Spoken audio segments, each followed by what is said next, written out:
And so with that, I want to talk to you about the most dangerous myths in trauma treatment. But I cannot do that without starting off by talking about where it came from. I grew up loving fairy tales. I couldn't get enough. My father, as an English professor, bought me every fairy tale book on the planet. Did you know there's Celtic, there's Norse, there's the red, the blue, the green, there's Grimm, there's everything. And I loved every one of them. And my father, who loved William Blake more than any poet in the world, just loved the fact that his daughter loved fairy tales. And when I declared in 8th grade that I was going to be a trauma psychologist, I think my father saw this as a good extenuation of all those fairy tales I'd been reading on some level. And one of the most important things, though, that came from those fairy tales was a questioning of why did we have them? Why did they have so much meaning? They were myths. They were stories. They were proverbs. Aesop's fables gave us moral reasoning of where we should go and what we should do, right? And as I got into graduate school and I heard things like fairy tales are bad because they're very sexist, I was like, well, it depends on the country you're reading them from. Some of the African fairy tales were not so sexist, right? And it was really important to begin saying, well, why does it matter? And why are myths so important? And one of the first things I looked up as a graduate student is, what is a myth? Let's start there, right? But you're with me. You're with me. And these are the definitions in the dictionary. Are you ready for me? A usually traditional story, usually traditional, I love that part, ostensibly historical events, right?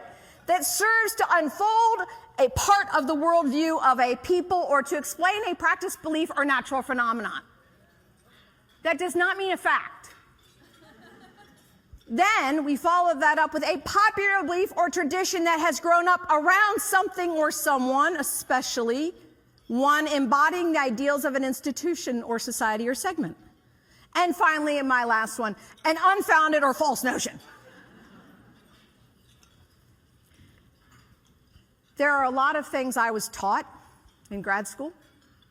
There are a lot of things I taught as a college professor for 8 years in a doctoral training program for psychologists that were taught as facts, as beliefs, as truths in trauma psychology. And what I'd like to posit for you now is that many of them were myths. And those myths have perpetuated as realism, as facts, throughout psychology, throughout training programs. And students come to my talk afterwards and go, my professor literally just told me that yesterday.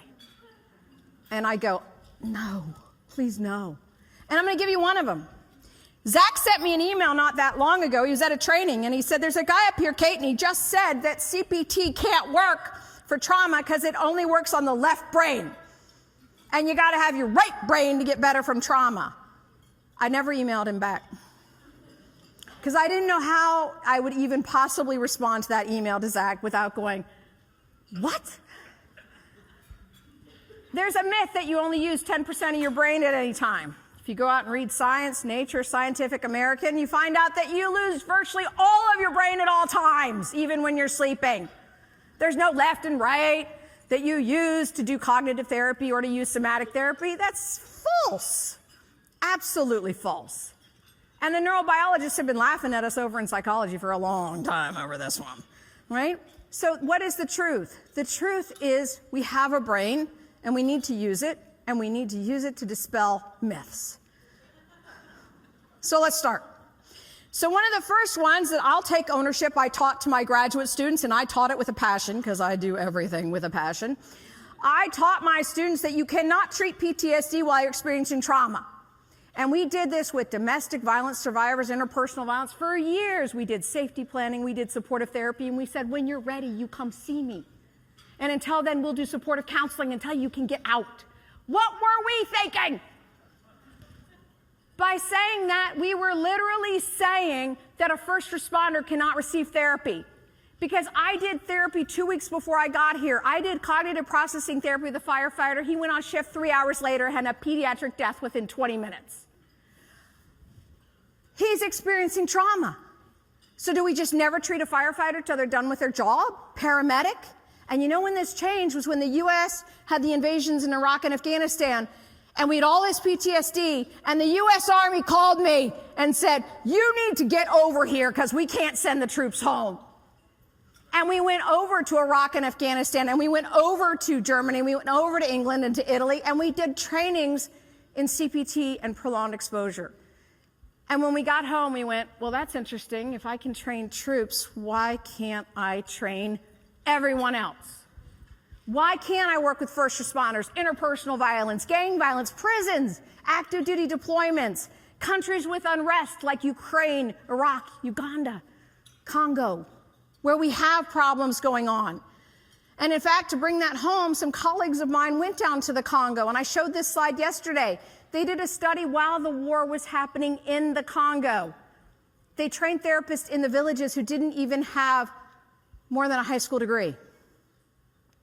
The villages were attacked commonly during the study, during therapy. One of the therapists was killed during the study. And yet still, what happened? When we put supportive treatment as usual up against cognitive processing therapy, what happened? People got better. And they just published the 10-year follow-up. These people stayed better, even though the Congo stayed at war. So can we not treat trauma while it's happening? Yes, we can. And in fact, we have shown that when you treat people who are experiencing ongoing trauma with active trauma treatments, they're more resilient and they handle the ongoing events better. So why are we delaying? Why would we delay? Let's follow it up with another one of my favorites, is that you must build rapport before you can do trauma work. I have the first funded study for child sexual abuse survivors for PTSD in the world, 1996, November 26. There'd never been a study done on it prior to that. And in clinics throughout the world, they said you need a year to build rapport, 2 years to do the work, and a year to put people back together. Commonly taught. I hear clinicians all the time say it's going to take 3 to 5 years to treat someone with complex childhood trauma, with all sorts of ritualistic abuse, with multiple perpetrators. Commonly still taught in clinics. However, we know that session 1 rapport is the biggest predictor of outcome in therapy, not just in CPT. And prove it to yourself. I have been at this meeting, and I have met people and knew within 5 minutes of meeting them in the last 2 days that I was going to be friends with them for a very long time. Because you know when you're with your people. You know when you're heard. You know when you're understood. You know when you're connecting. And when you bring genuineness and rapport and kindness, people will relate to you. If you don't bring genuineness and kindness, they may not. I know you've also probably met people that you never need to talk to again. Wasn't it Tupac who said, I don't need you dead, but I don't need you in my life? Well stated. Very well stated. And so we know that that session 1 rapport is the biggest predictor of outcome. Why do I need a year to talk about trauma? Session 1. We also know that fidelity to protocols, when we use our evidence-based therapy, were found to be more important than rapport. Even when the patient said they had perfect rapport, the best rapport ever on all of our alliance measures, if the therapist didn't do the protocols as delivered, the outcomes went down. And I have some wonderful colleagues who are publishing a paper right now, and I loved their wording, so I put it in red. They found that when therapists maintained fidelity to good protocols, patients got better in spite of rapport. Now that one, I had to sit back a minute. But I'll be honest, once I thought about it, you know, it made perfect sense. I have had professors that I did not particularly like. They were tough, a little gruff, not very personable. But as I sat listening to them, I was like, I get this. They are teaching me a lot. I don't have to like you to learn from you. And while I do believe in rapport, and I do believe its importance, I think we have overstated the criticalness of decades of time that you need to spend before you can make someone better. When in fact, one session with someone who's offering you good therapy that you have hope in replaces a lot of what rapport can do. And in fact, you don't need that weeks and months to create a sense of readiness to do trauma work. How about this one? I know I'm going to get half the audience on this one. If you were trained at all in my era, if they had substance use, you sent them where? I don't care if they had PTSD, depression, panic, you had to send them to substance use treatment. And in fact, they were so good that they said things to us like, only an addict can treat an addict. Well, that just blockaded me completely, right? Felt like I was Bengals against Kansas City and I wasn't going to get anywhere. But the bottom line is that you didn't. You didn't. And they didn't have any research on this. There was never an article published that said if you don't treat substance use prior to panic, PTSD, or depression, patients wouldn't get better. Not one. So those of us on the other side of the house who realize, I don't know a whole lot about substance use, but I do know a whole lot about PTSD and related conditions, we started doing studies. We found some very interesting things. We found that people with PTSD don't come in with just PTSD.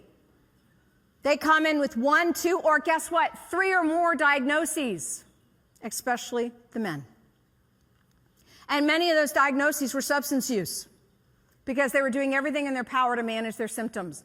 And these secondary diagnoses were often ways to manage their symptoms. To manage their symptoms. And we had to help them find a way to deal with it. Because here's the bad news. When we treat substance dependence and we do not address PTSD, the patients actually do worse. And by worse, I mean they're more likely to relapse, and more likely to relapse with severe consequences. And when we went forward from a PTSD world and we said, let's talk about a self-medicating model, that people with PTSD are avoiding thoughts, feelings, emotions about the trauma. And that avoidance is showing up in things like cutting and eating and overworking and drinking. You know what the substance dependence field said? There is no such thing. An addict is an addict. Again, where was the article? Where was the research study? Where was the study that showed that the treatment outcomes were different, whether they had an enduring alcohol problem or it came from the traumatic event? They didn't exist. And so what we now know is how soon after we start a substance use program can we start active trauma treatment? Anyone want to give me a guess? How soon? Same day. Thank you. Same day. Same day. And if I could rule the world, and a lot of people have asked me this question the last 2 days, Kate, if you could have anything in the world, what would you have? After I got done with the Maserati. I'm not kidding. Blue. After that, I would seriously want to talk about integrating PTSD care into substance use programs. We now know that we can do walking detox, and what that literally means is an outpatient detox, right? Give them whatever they need, antabuse, 3 days max of benzos, and send them across the hall, across the street, across whatever you need to cross to a trauma therapist. And let's start that, because how many times have you heard the expression, you have to establish sobriety first? What in God's name are we thinking? Establish sobriety first, what does that mean? They still have all the PTSD symptoms that are causing them to want to use. There is no establishing sobriety first. It's get them started on sobriety and then help with those symptoms. And you know what we found when we did that? I at least got one fan here. We know that guess what? Substance use goes down. Now, what do I mean by substance use? Let's go to town. I don't care whether you're talking about crack, fentanyl, meth. I don't care whether you're talking about opioids. I don't care if you're talking about marijuana. I don't care if you're talking about alcohol, if you're talking about pain pills of a different kind. I don't care what you're talking about. I don't care if they're on Suboxone. I don't care if they're on methadone. I don't care if they're on morphine. Trauma is trauma. We have to treat the trauma and help them recover. And if we can get them into programs earlier, we can make such a difference. And more importantly, we can save lives. Because those overdoses lead to deaths. And people with PTSD put in recovery programs without PTSD treatment have a higher death rate in substance use programs than non-PTSD patients. Okay? Let's keep going.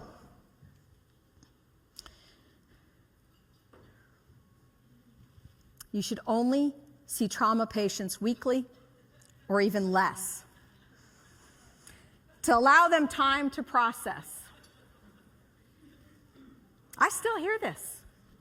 I hear people call me and say, my patient has a traumatic brain injury from Iraq, Dr. Chard. There's no way you can treat them.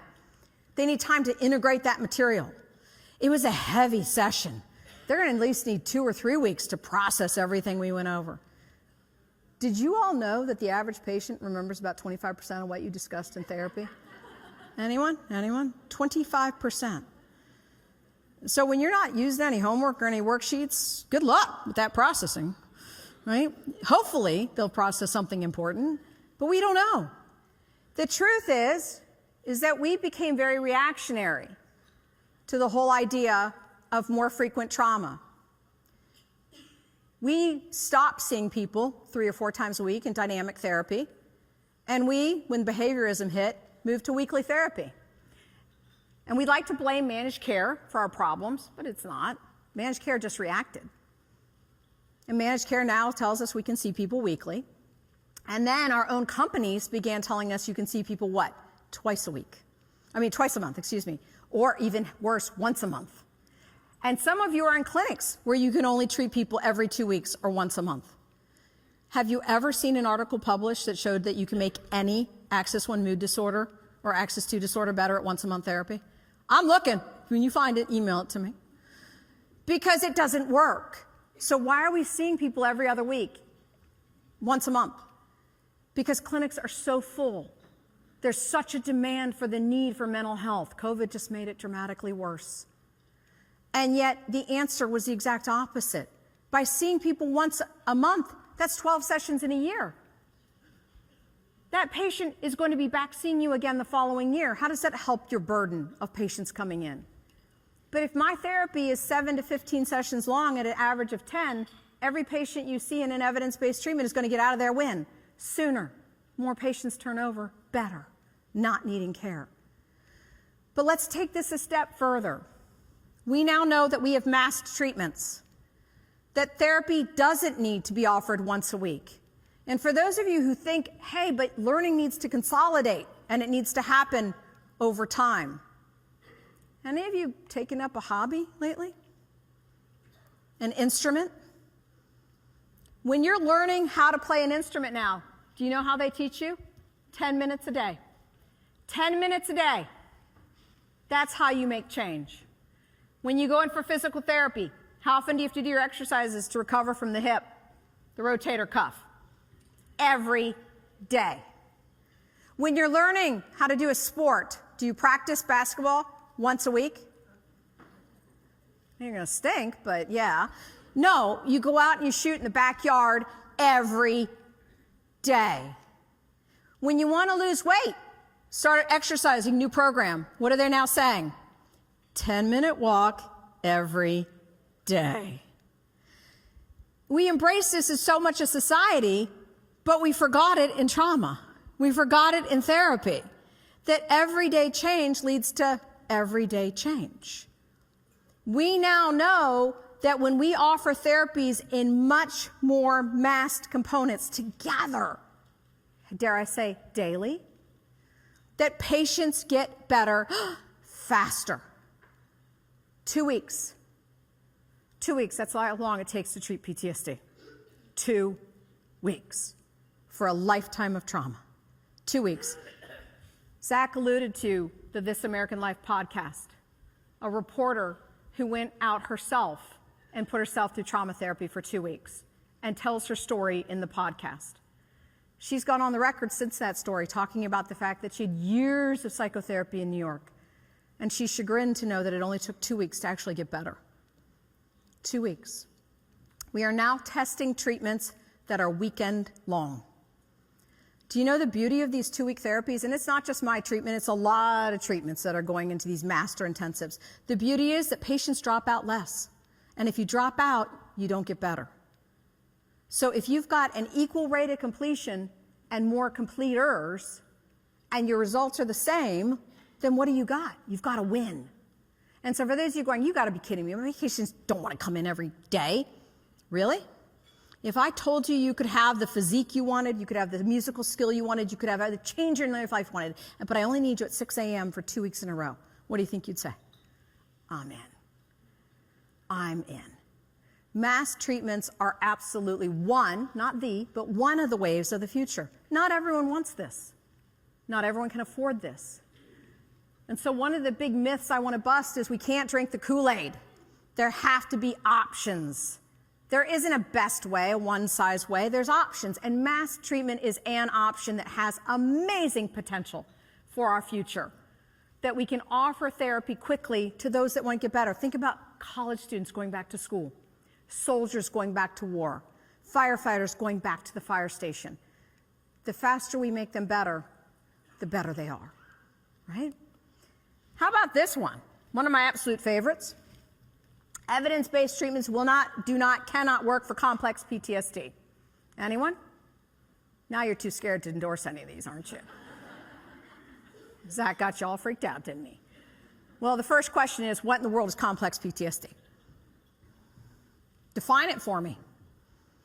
It's not in the ICD, or it's the DSM, it's in the ICD. It's not in the DSM.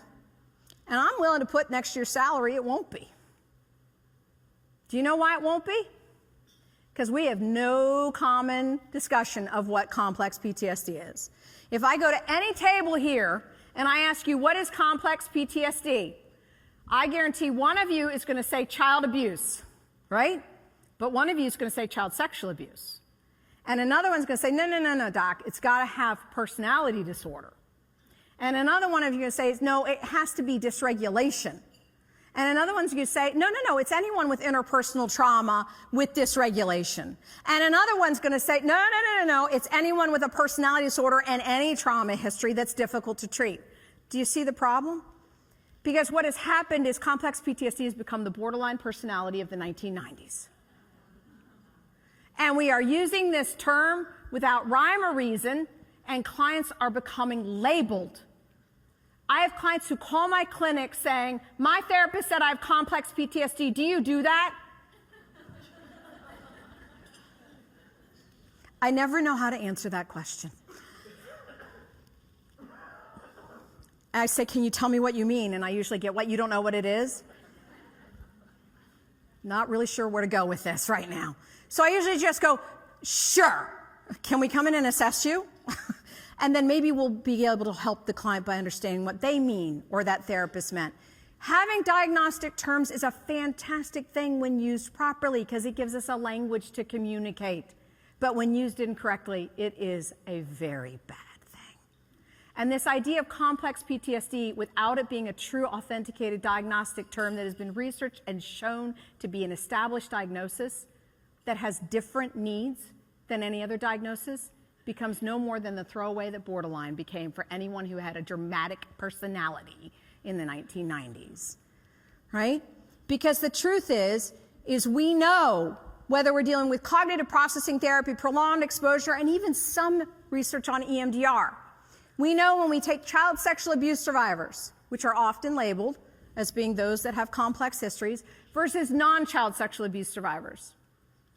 When we look at them on things like dysregulation, when we look at them on things like dysfunctional sexual behavior, when we look at them on impaired self-reference, dissociation, tension-reducing behaviors, cutting, and we look at them when they have personality disorders, we notice that at pre-treatment, they're actually not that different.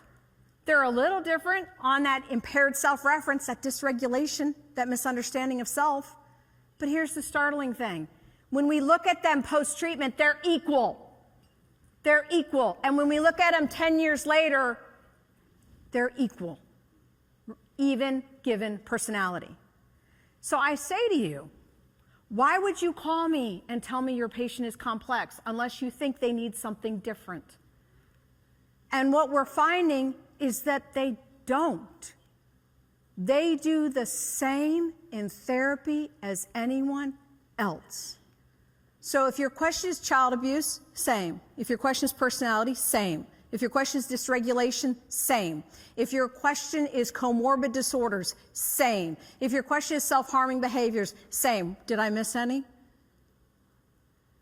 they do the same. So I question why we're even using this term other than to hurt our patients. Because there's no common language that it's helping our patients in terms of getting treatment. And many of them have been told that they are a treatment failure because that complexity means that it will take them years to get better. Yet they do the same every time I see them, so I don't know what we're talking about, right? All right, let's keep going. Here's the next big one I hear a lot of. You cannot treat trauma with actively suicidal patients. You're on to me every daggone time. Can you come up here? She's like laughing, going, they don't know what's coming. So, we used to say, if a patient had suicidal ideation, they had to go where? To the inpatient unit. Or to get coping skills if they would give us a contract for safety, right? Did we all feel good about that as we had them sign the signature on the line, I will not harm myself without calling my therapist or somebody else? Did we feel good about that? And yeah, what happened to the research on that? What did we find out about those signatures? They did nothing. They did nothing at all. Those written contracts do nothing. We've thrown them out. It's now an oral contract because we know that those written signatures mattered nothing, predicted nothing. But here's the interesting things. We also began separating out, in terms of suicidality, our concerns about ideation and plan and means. And if the client had a means and a plan and was thinking about it, then we raised the ante, right? We're going to send them off for either supportive care somehow to stop this or to an inpatient stay, often for 2 or 3 days, and a medication check. Did it help? Sometimes. But often they were suicidal again. And what do we see in trauma survivors? Chronic suicidality written in the chart. Ongoing attempts or considered attempts. And what's very interesting is the VA, Veterans Administration, was targeted heavily for the number of veteran suicides. Why aren't we doing more? What can we do? 22 a day, 20 a day, 18 a day. Why isn't it changing? So we looked at it. We found something very startling. That when we looked at suicides in veterans, the number one patient that was most likely to attempt or complete suicide never had entered therapy. Now that's a problem in itself, because they didn't believe that there was hope for them. They didn't believe we had an answer anywhere in the United States, not just the VA, but anywhere. We'd lost the idea of hope, hope that you could change quickly. And hopefulness predicts outcomes in trauma therapy, having hope. But there was a second thing we found. The second highest risk for suicide in veterans was found in the treatment as usual that we were offering throughout the VA. And then we found a very important finding, that when we used the evidence-based treatments for PTSD, we had the lowest risk. I've run my VA clinic for 19 years on June 1st. Prior to that, I ran for 8 years a child sexual abuse clinic, and I've run an interpersonal clinic for 10 years. In all my years, 30 years of practicing evidence-based therapy, I have not had one suicide in any of my programs, in any of my staff. Not one. And I have done trauma work exclusively for 30 years and trained millions of clinicians. We have never seen a suicide in a single cognitive processing therapy clinic or trial. Not one. So if our real concern is suicide, then let's talk about the therapies we can be doing, because suicidal ideation decreases after one session of CPT. If the goal is to keep someone from harming themselves, evidence-based therapies decrease. There is not a significant increase in either cognitive processing therapy or prolonged exposure as you go through the therapy. And improvements in suicidality maintained at treatment follow-up. On top of that, we know that suicidality is linked to gender, age, race, ethnicity, and marital status. We found no differences for any of those in the evidence-based treatments. So the question again becomes, what about getting them ready though? Don't you have to get people ready when they're suicidal to do evidence-based treatments? You can't just like walk in the door with someone who says, I want to kill someone or myself, not today, but maybe tomorrow. I'll give you the best story of one of my career.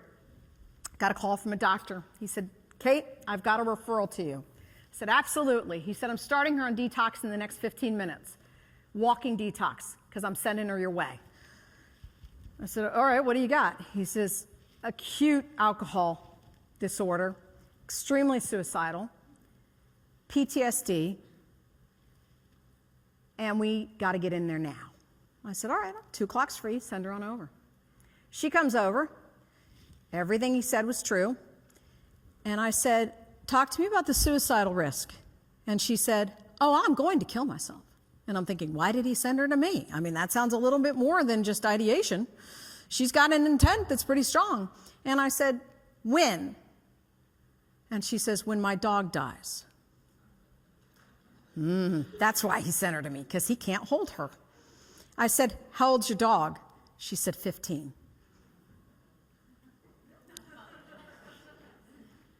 How's your dog feeling? Acute kidney failure. You see what this guy sent me? And we're still friends today.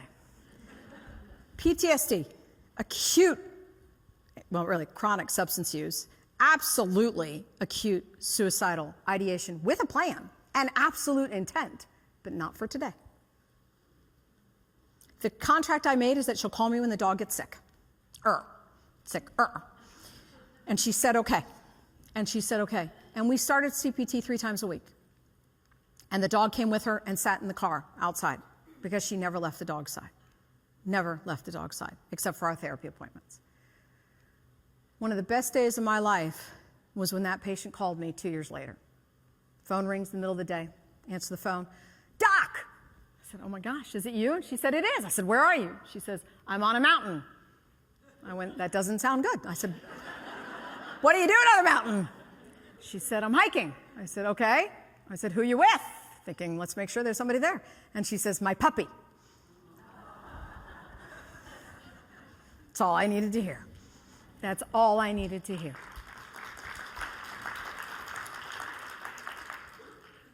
Again, we have to really think about the evidence. There is no reason to delay.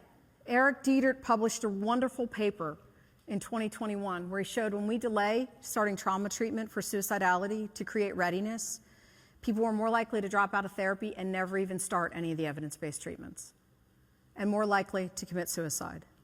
So again, what's with this mythology? What's with this mythology? Next, how about this one? You have to talk about your trauma to get better. You know how bad this is? When I was going through training many years ago, I had a supervisor tell me, you ready for this? Make them cry, Kate. And if they don't show emotion, make them tell the story again. Make them cry. Make them feel it. And then, it gets better, I go to another supervisor, psychiatrist, and he says, never have them tell their story.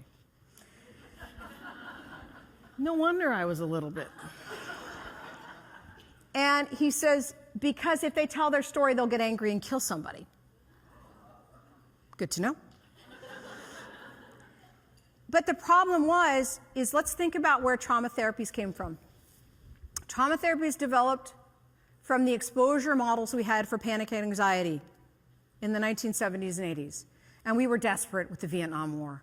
What are we going to do with all these veterans coming back? And the veterans are the one who petitioned Congress, and the veterans who made it possible for me to stand here today.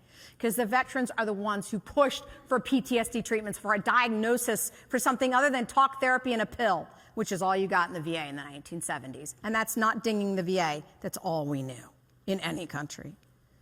And so the veterans pushed and said, there needs to be something else. And so they quickly developed flooding therapy, which became exposure therapy, all based on Foa and Kozak's models of the fear network and understanding how trauma occurs. And it was all based on this idea that you then had to recover by feeling your feelings, reliving it, either in written narrative oral narrative, first person retelling, present tense. Some type of telling had to happen. And that created a massive problem in our field. Because what did clients not want to do? Tell the story. And this is where we failed. And I'm going to put me in that box originally too. I'm in there with everybody.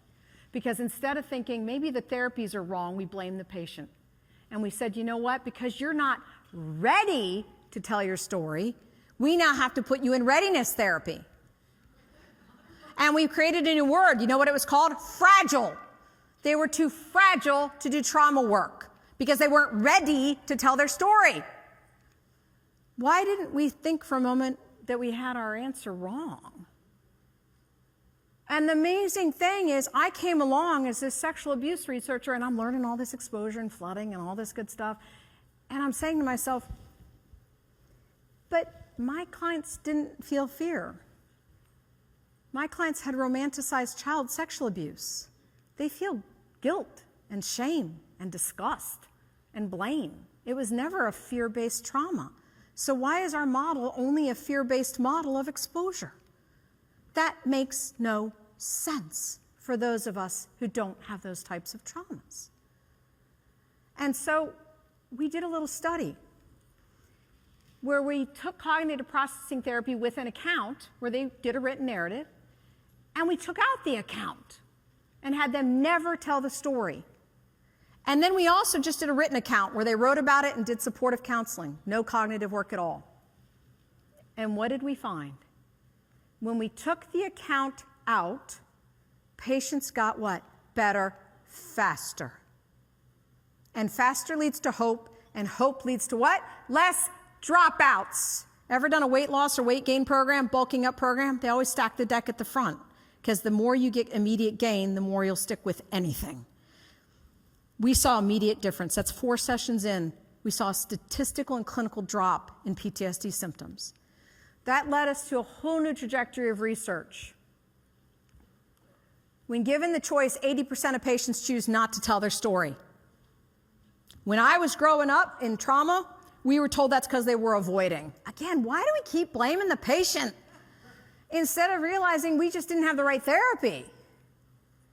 You never have to tell the story in order to get better. You can completely get better doing things like meaning work, even some body work, without ever telling the person what happened or even imagining it EMDR in the brain. And by doing client-informed choice and letting the clients choose which of the therapies fit what they need, they have better outcomes. So if they want to tell their story, we've got great therapies. We got exposure therapy. We can dig right on in. We can do written narrative. We can do some really awesome stuff. But if they don't want to, they don't have to. And look what happens when you match therapy to patient. Patients get better faster and are less likely to kill themselves. To me, that's the only win I want, right? So that brings me to the most perhaps important of bringing this all together is that clients are not ready or desirous of evidence-based trauma work, right? I have people contacting me saying evidence-based trauma work takes the art out of psychotherapy. Anyone heard that one? Can I tell you something?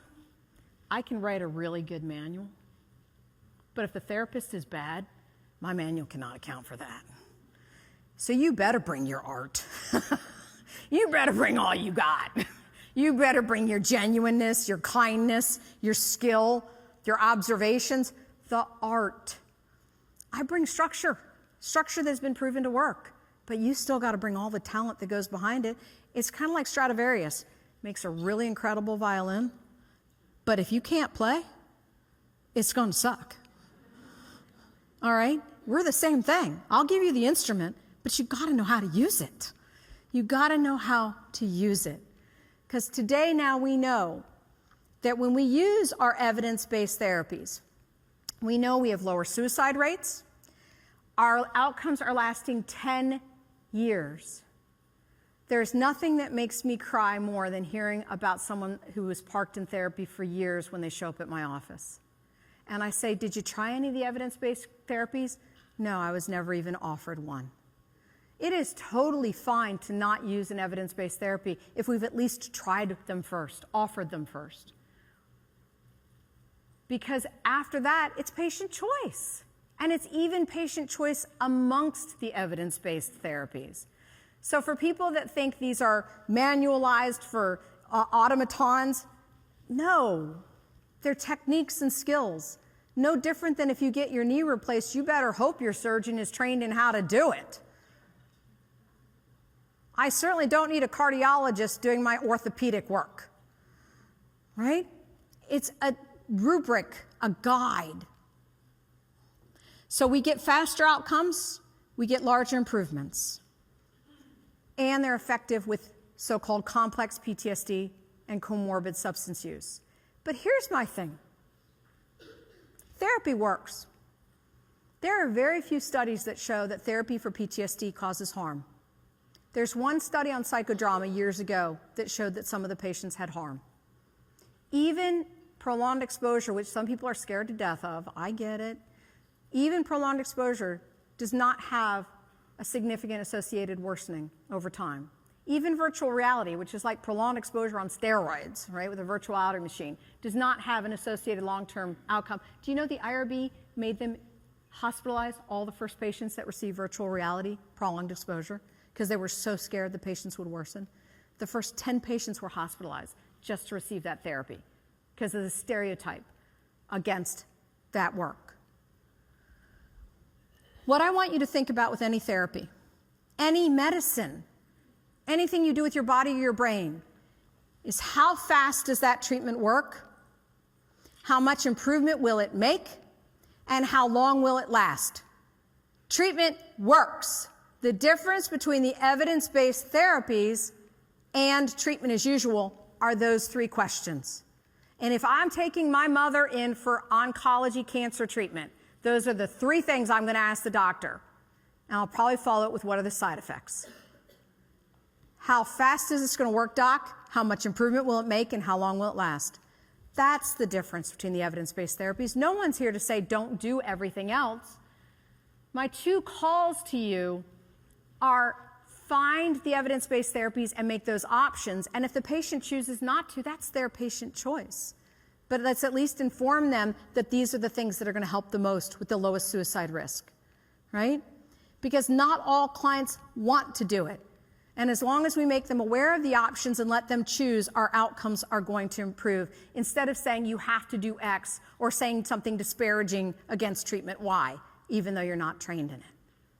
My right brain, left brain guy, right? I still want to call him and ask for his imaging studies.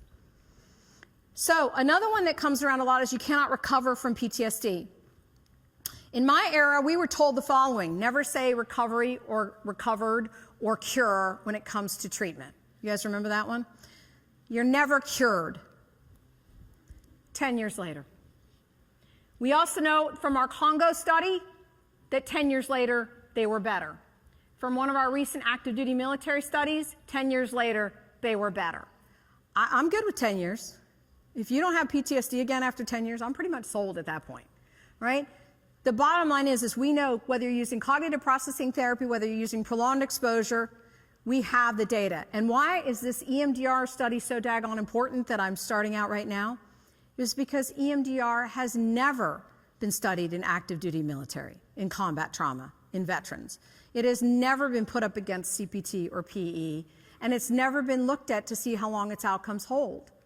We need to have those answers to give our clients informed, educated choices, instead of what I hear on websites. Oh, you only should do EMDR. Oh, you should only do PE. There's never an only. There's treatment-informed, therapist-educated options.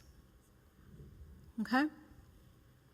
So I say to you, I like myths, and I like fairy tales. And we have a whole new universe of fairy tales. Marvel, DC, are our children's fairy tales with a little bit of a different messaging now. And my goodness, I would love to be her because I want the lasso of truth because that would go over really well in my therapy office. I could fix so many things, so many things. But the bottom line is that I am not going to be Wonder Woman, and I am not going to get the lasso of truth. And neither are you. And the bottom line is that myths aren't always bad, because myths gives us suggestions, ideas. Fairy tales aren't always bad, because what do they give us? Hope. Hope for change. Guidance for a better way. Informing young people of what we should do better, of what we should do differently, of making a new tomorrow. So I'm going to take that and my knowledge of fairy tales with me forward. The idea that myths aren't always bad, but we have to get together. So regardless of the gang you choose to work with, I don't care if you're EMDR, CPT, PE, IFS, I don't care what you are. We have to move forward together to dispel the myths that aren't true, to find the truths that will help clients get better, and to move away from fear. Fear that if we change, bad things will happen. And there's an expression in society that people don't like change. Some of you might have even said it a time or two. You know that's false, right? People who don't like change don't like change. And y'all have begun ruling the universe saying things like people don't like change. Some of us love change. We eat change for lunch, and it tastes really good. And I got to tell you, change and handling change is one of the best predictors of prevention of trauma response. The more we like change, the less likely we are to be traumatized.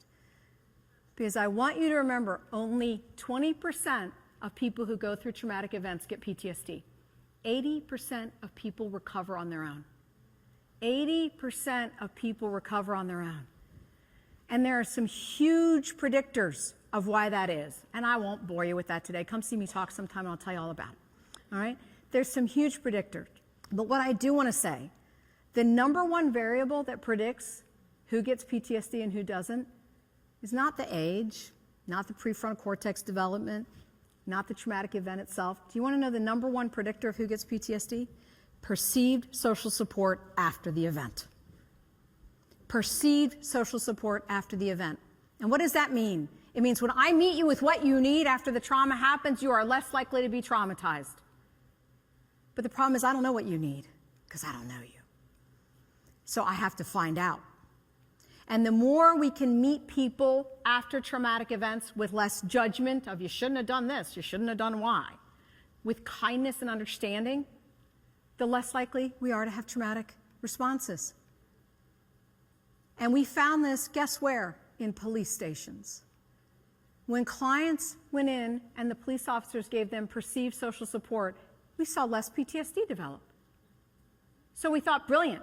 We'll go and watch what the police do. We'll codify it, and we'll train every cop in the world. Small problem.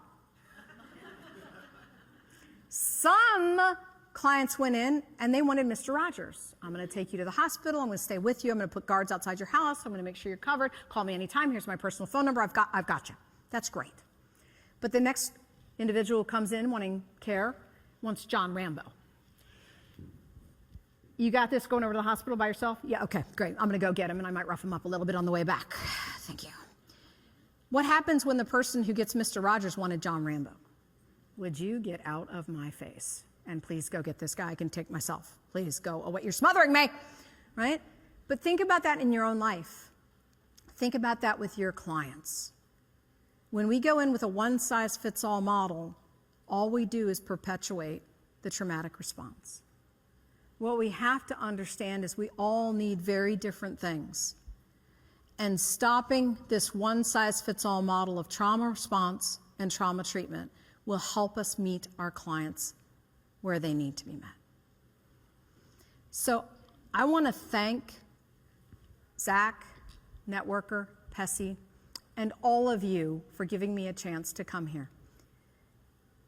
That little girl who believed in fairy tales and who wanted to be a trauma psychologist since 8th grade is living her best dream of her whole life. Because what I see for tomorrow is the opportunity to change lives, to give people hope, and to make a difference. And I want to thank you in all that you are doing to help make that happen. So thank you from me to you, and please let me know if there's anything I can do.